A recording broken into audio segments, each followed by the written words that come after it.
Reiner মারিয়া রাইক একজন German কবি লিখেছেন, most events are inexpressible and take place in a sphere that no word has ever entered. Most inexpressible of all are works of art, existences full of secrets whose life continues alongside ours, whilst ours is transitory. এটার সরল ভাবার্থ হলো এই যে অনেক ঘটনাই অব্যক্ত, অবর্ণনীয় থেকে যায়। সেই সব এমন একটা জগতে ঘটে যেখানে শব্দ দিয়ে ব্যাখ্যা করার ক্ষমতা কোনো কালেই প্রবেশ করতে পারেনি। সবের মধ্যে সব থেকে অবর্ণনীয় যা, তা হলো শিল্প, কলা, আর্ট। রহস্যে থাকা অস্তিত্ব যেগুলোর জীবন আমাদের জীবনের পাশ দিয়েই বয়ে যায়, আমাদেরগুলো শুধু ক্ষণস্থায়ী। এমনই দয়াল ধামে নেমে মনে হচ্ছিল, এ বিশ্বের সবই তো আর্ট। তাই সেই মহা আর্টিস্ট নিজের মানব জীবনের কিছুটা অংশ যেখানে কাটিয়ে গেছেন, সেগুলো জীবন্ত ইউনিভার্সাল আর্ট হয়ে থাকে। আরবান রেস্কিউ ব্যান্ডে সং অফ মাই ফাদার গানের লাইন আছে, my every breath is your work of art. Joyguru, বন্দে পুরুষোত্তমম। আপনাদের এই চ্যানেল ভয়েস অফ লবঙ্গতে আপনাদের সকলকে আরও একবার স্বাগত জানাই। আনন্দ কথার প্লেলিস্টের আন্ডারে আমাদের নতুন সিরিজ, যেটা ধারাবাহিকভাবে চলছে মোট 7টা পর্ব জুড়ে, প্রাণের তিনি প্রাণনাথ, আজ তার 3য় পর্ব। লিখেছেন শেখা সেনগুপ্ত। তার জীবনের কিছু অমূল্য অভিজ্ঞতা এবং অনুভূতিকে আপনাদের সকলের মাঝে পৌঁছে দেওয়ার জন্য। আশা করি তার এই পথের সঙ্গী আপনারাও হবেন। আর বেশি কথা বাড়াবো না, চলুন শুনতে থাকুন। শুরু হচ্ছে প্রাণের তিনি প্রাণনাথ, পর্ব 3।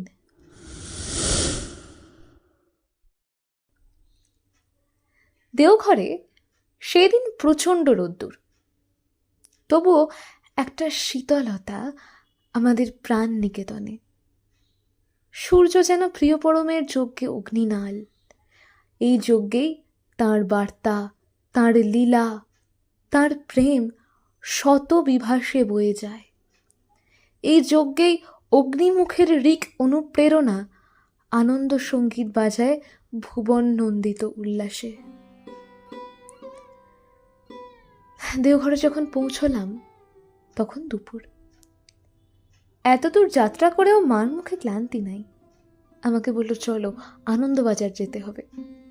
মার মুখে শুনতাম মার কেমোথেরাপি, রেডিওথেরাপি আর হরমোন থেরাপির সঙ্গে সঙ্গে আনন্দবাজার থেরাপি লাগবেই লাগবে, তবেই নাকি মার ট্রিটমেন্ট প্রকৃতভাবে সফল হবে। যাক, এবার মার সেই ইচ্ছাও পূরণ হলো। দেখতে দেখতে বিকেলে প্রার্থনার সময় এগিয়ে আসলো। আমার একটা স্বভাব আছে, পুজোতে বা অন্য কোনো ওকেশনে পাওয়া জামা কাপড় রেখে দিই যত্ন করে এই মুহূর্তের জন্য। গতবারের পূজার জামা পরে গেলাম আমাদের সত্তার জীবন্ত পূজার বেদির কাছে। হয়তো আমরা সবাই আমাদের জীবনের ছোট বড় শ্রেষ্ঠ উপহার, মুহূর্ত ও পাওনাগুলো রেখে দিই তার কাছে নিয়ে যাওয়ার জন্য, যে ঠাকুর নাও, এটা তোমার জন্য। মনে একটা নস্টালজিয়া চলছে।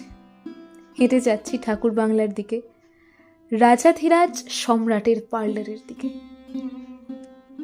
ঠাকুর আর আমার মধ্যে আর কয়েক মিটার দূরত্ব মাত্র।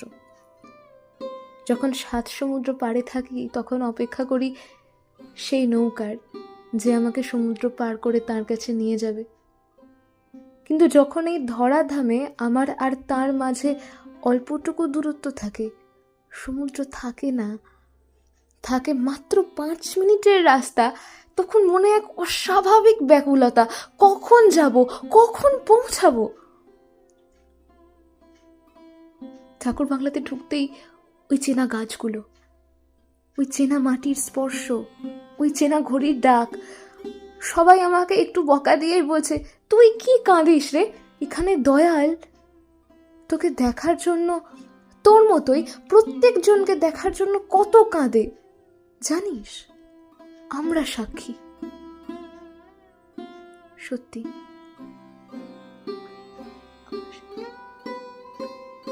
আমরা শুধু নিজের বিরহ গাঁথা, নিজের দুঃখ যন্ত্রণা নিয়ে মেতে থাকি। ওদিকে পিতার মনেও যে আমাদের আবার দেখার ব্যাকুলতা, সেটা কেই বা বুঝবে। ঠাকুর সর্বত্র আছে, পুরো বিশ্বটাই পুরুষোত্তম ধাম। তবুও তিনি যে মাটিতে পা রেখেছিলেন, যে জায়গায় মানুষের মতো মানুষ হওয়া শিখিয়ে গেছেন, যে জায়গায় গিয়ে বোঝা যায় তিনি কতটা গর্জিয়াসলি সিম্পল, কতটা ওয়াইসলি ফুলিশ, কতটা অ্যাবনর্মালি নর্মাল, সেই জায়গায় গিয়ে প্রণাম করলে নিজের আত্মবিশ্লেষণটা আর একটু ব্যাপ্তির দিকে যায়। পরমপিতার সামনে দাঁড়ালাম। হৃদয় পাত্র দোলদীপনায় আলোকিত হয়ে চলেছে। সন্তানও কাঁদে, বাবাও কাঁদে। এতদিন পর একজন আর একজনকে দেখে এই আনন্দ ক্রন্দনের প্রাণ স্বচ্ছ হয়। তবে একটু পরেই তিনি হেসে সেই সৌর্য সন্দীপ্ত বিগ্রহের ভেতর দিয়ে আমাকে জিজ্ঞেস করলেন, এসেছিস? কতদিন তোকে দেখি না। মার চোখেও জল। পৃথিবীর এই একটা জায়গা যেখানে মা মেয়ে সবাই সন্তান। বেজে উঠল অনাদি অনন্তের সুর, নিবেদন পরম পিতার চরণে। বার বার করো বিনতি।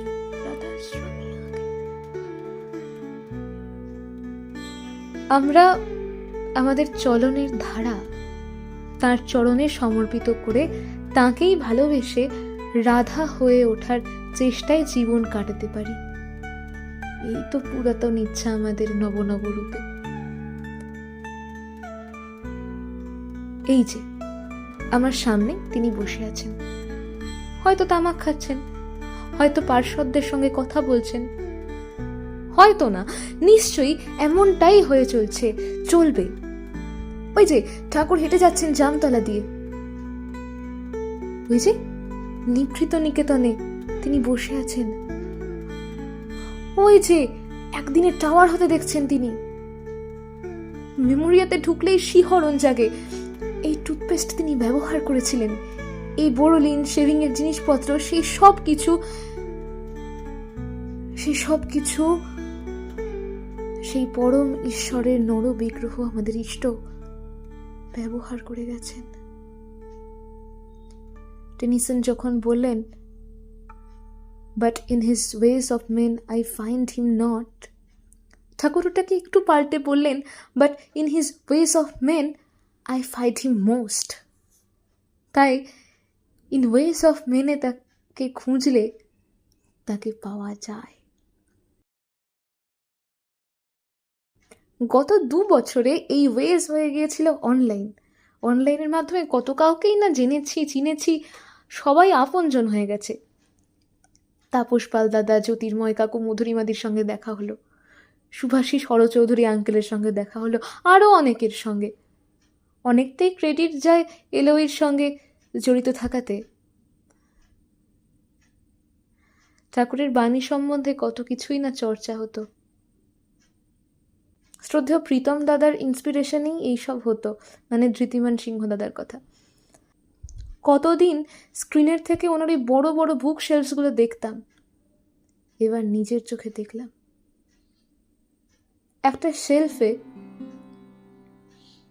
একটা শেলফের ওপর ঠাকুরের জুতো স্বগরিমায় স্বমহিমায় রাখা। জীবননাথ জগন্নাথের চলন পুজোয় উনি নিয়ত তাঁর বাণীগুলোর ইংলিশের মধ্যে একটা ফরেন ল্যাঙ্গুয়েজে ট্রান্সলেশন করে চলেছেন, ভাবলেও অবাক লাগে। প্রীতম দাদা ও শুভশ্রী দিদি আদরে স্নেহে ভরিয়ে দিল আমায়। ঠাকুর বাংলার প্রতিটি কানায় কানায় ঠাকুরের নিঃশ্বাস প্রশ্বাসের মধুর ধ্বনি ছড়িয়ে আছে। এই সেই জীবন্ত বিগ্রহ, যিনি যুগ যুগান্ত ধরে আমাদের জীবনের মাঝি হয়ে দাঁড়িয়ে আছেন।